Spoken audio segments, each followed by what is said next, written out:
Dear student, welcome to maths Sunil Pandey classes. आज हम study करेंगे क्लास 10th में एप्लीकेशन ऑफ ट्रिग्नोमेट्री।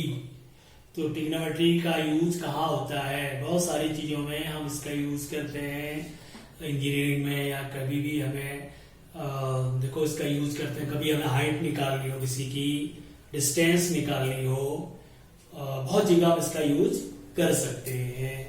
तो मैं काफी यूज आपको बताऊंगा। ठीक हो गया।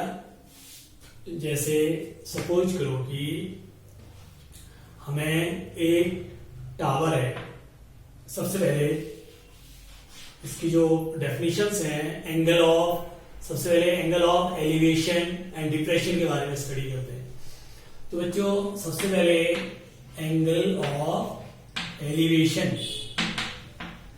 एंगल ऑफ एलिवेशन क्या होता है?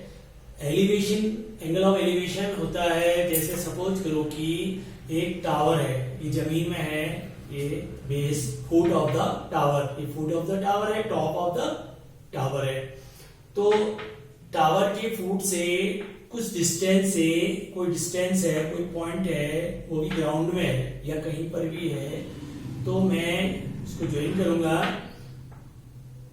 टॉप की चीज को देखने के लिए the angle subtended by our eyes with horizontal to see an object situated at top. कोई चीज टॉप में रखी है, उसको देखने के लिए जो हम ये रोटेट कर, हमारी आईज रोटेट हुई, पहले हमारी आईज सीधे थी, रोटेट हुई, तो टॉप की चीज को जो देखने के लिए जो एंगल बनाया, सबटेंड किया, this is angle of elevation. Angle of elevation हमेशा हॉरिजॉन्टल लाइन के साथ बनेगा बेटा। Angle of elevation horizontal line के साथ। सिमिलरली एंगल ऑफ डिप्रेशन क्या होता है? एंगल ऑफ डिप्रेशन,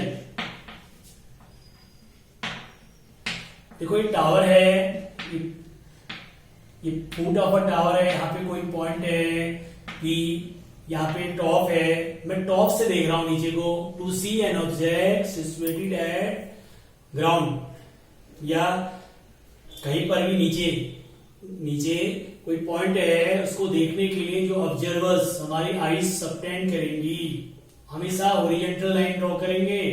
उस हॉरिजॉन्टल के साथ जो एंगल बनेगा, दिस इज हॉरिजॉन्टल लाइन जरूर रखें, यानी एलिवेशन भी हॉरिजॉन्टल के साथ बनता है और डिप्रेशन भी हॉरिजॉन्टल लाइन के साथ बनता है। और ऊपर से नीचे को देखते हैं तो डिप्रेशन, नीचे से ऊपर को देखते हैं तो एलिवेशन, दिस इज थीटा। तो जब हम कैलकुलेशन करते हैं तो देखो ये लाइन पैरेलल है, तो डिप्रेशन को एलिवेशन में कन्वर्ट कर देते हैं। अब हमारा ये ऊपर का काम फिनिश हो गया, मतलब एलिवेशन जो पहले वाला था वही सेम चीज हो गया, हमारा डिप्रेशन को एलिवेशन में कन्वर्ट कर दिया। तो ऐसे हमारे कई डायग्राम्स बनेंगे, जैसे कई डायग्राम बनेंगे, ठीक है। जैसे सपोज करो कि एक और मैं एग्जांपल बता रहा हूं आपको। एक टावर है, इसके ऊपर एक फ्लैग है, फ्लैग। तो ग्राउंड में कोई पॉइंट है P, उससे top of the tower, tower के टॉप का जो एलिवेशन बन रहा है वो कुछ बन रहा है, सपोज 30 बन रहा है, 30 degree. And top of the flag, इसका भी फ्लैग है, इसका टॉप है, उसी पॉइंट से, फ्रॉम द सेम पॉइंट, तो दिस होल एंगल लेंगे। हमेशा एंगल हॉरिजॉन्टल के साथ लेते हैं। कई बच्चे क्या करते हैं, ये वाला एंगल ले लेते हैं, हमेशा हॉरिजॉन्टल के साथ लेंगे 60। तो मेरे पास यहाँ पे दो राइट एंगल ट्रायंगल बन गए, एक ये बना, एक बड़ा वाला। दोनों का बेस सेम है, लेकिन हाइट, इसकी हाइट ये है, बड़े वाले की हाइट, टोटल हाइट लेंगे। तो ऐसे कई फिगर बनेंगे।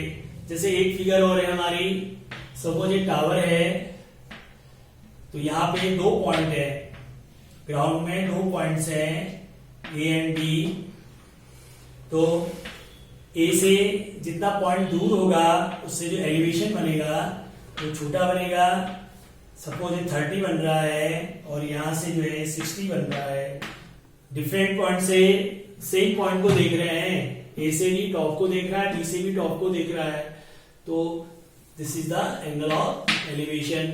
तो यहाँ पे हाइट सेम है, दोनों ट्रायंगल का परपेंडिकुलर सेम है, ये देखिए हमें दोनों के बीच की डिस्टेंस निकालनी है। तो इस तरह के क्वेश्चन होंगे, अभी हम क्वेश्चंस में इनको कराएंगे एक एक करके।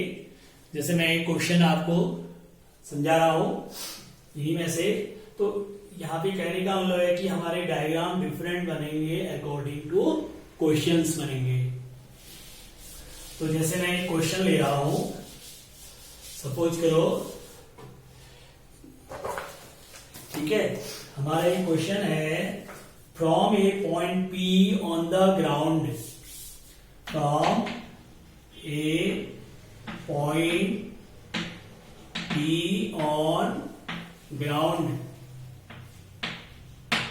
the angle of elevation, the angle of elevation of the top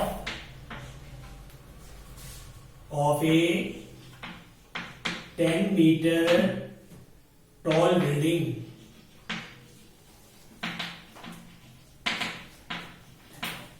is 30 degree, 30 degree है। A flag is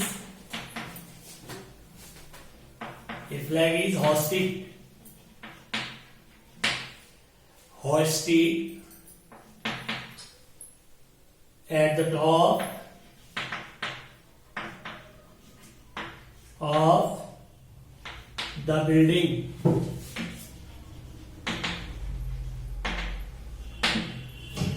and the angle of elevation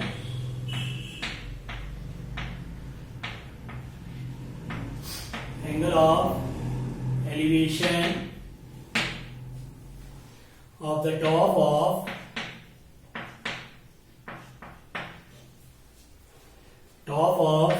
the flagstaff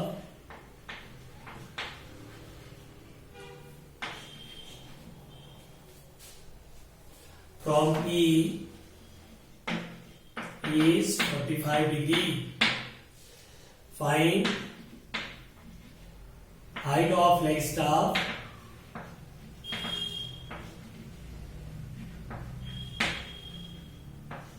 and distance of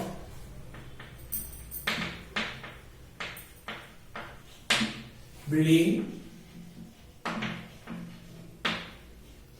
from point P. Okay, देखो जो हमारा question है, ground में एक point P है, उससे angle of elevation of top of a 10 metre tall building. देखो जब फिगर बनाएंगे पहले हमारे पास एक 10 मीटर टॉल बिल्डिंग है,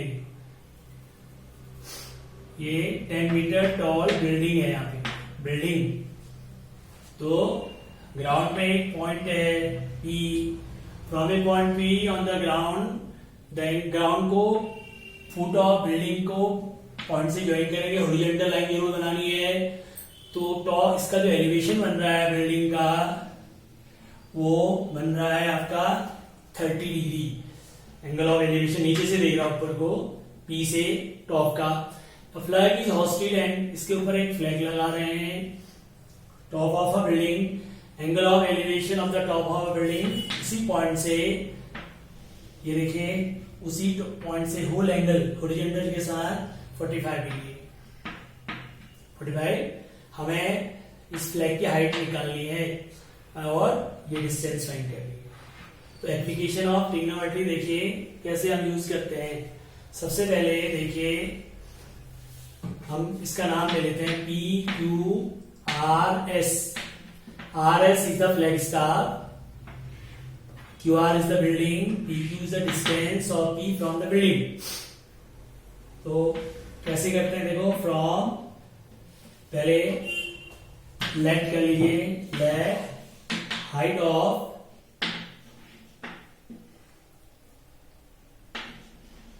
flag h metre from triangle PQS, PQR को लेते हैं। देखो दोनों का बेस सेम है, from triangle PQR perpendicular QR upon P Q the ratio होता है ना, क्यू आर और पी क्यू आर का रेशियो क्या होता है, परपेंडिकुलर अपॉन बेस 10 होता है, 10 एंगल 30। क्यू आर हमें दिया है 10, क्या हो जाएगा बच्चे यहाँ पे मैं नोट कर रहा हूं 10 अपॉन पी क्यू 1030 की वैल्यू होती है 1/√3 cross multiplying P Q is equal to 10√3।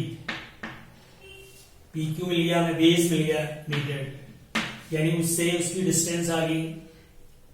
हम चाहे तो √3 की वैल्यू भी रख सकते हैं 1.73, लेकिन इतना भी रख सकते हो। पी क्यू मिल गया हमें, बेस मिल गया इस वाले ट्रायंगल से। अब हमें ये हाइट निकालनी है, तो हमारे पास एक राइट एंगल ट्रायंगल और है, this is right angle triangle, इसका परपेंडिकुलर QS है। Now from triangle PQS perpendicular QS upon base PQ is equal to 1045। Is it okay? तो अब देखिए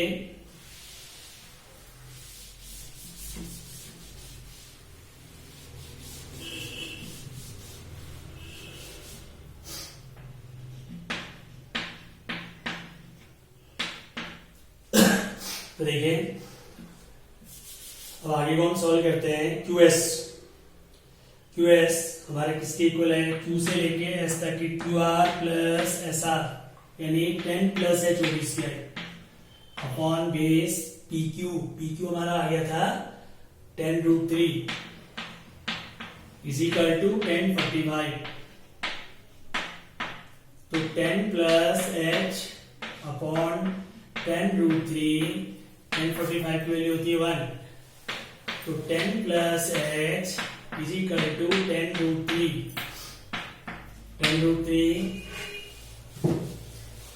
तो हमें हाइट फाइंड करनी है फ्लैग स्टार की H, तो H is equal to 10√3 minus 10, तो 10 कॉमन ले लिया, ब्रैकेट √3 माइनस 1, तो this is the height of a flag staff in metre.